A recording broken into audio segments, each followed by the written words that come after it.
Miscommunication among staff usually leads to loss of money, high employee turnover, low morale, and conflict. In my upcoming workshop, I will show you how to better communicate amongst your staff and go from conflict to connecting.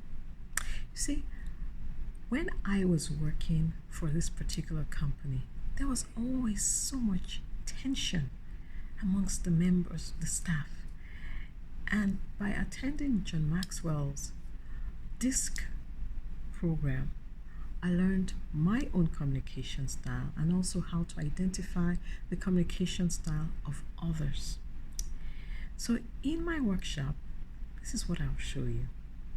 And you also learn how to apply the platinum rule.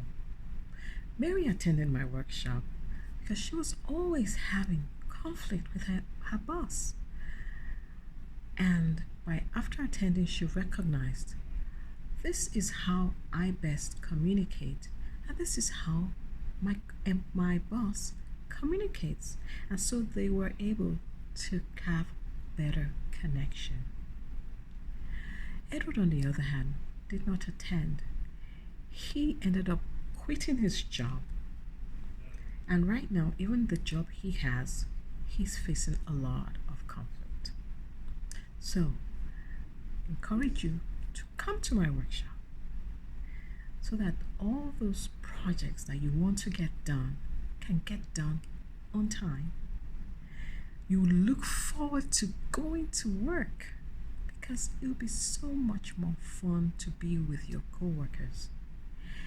And you will have harmony, everybody getting along with each other. No conflict. Instead, you're meeting all the targets of your department. I look forward to seeing you, and I will see you there.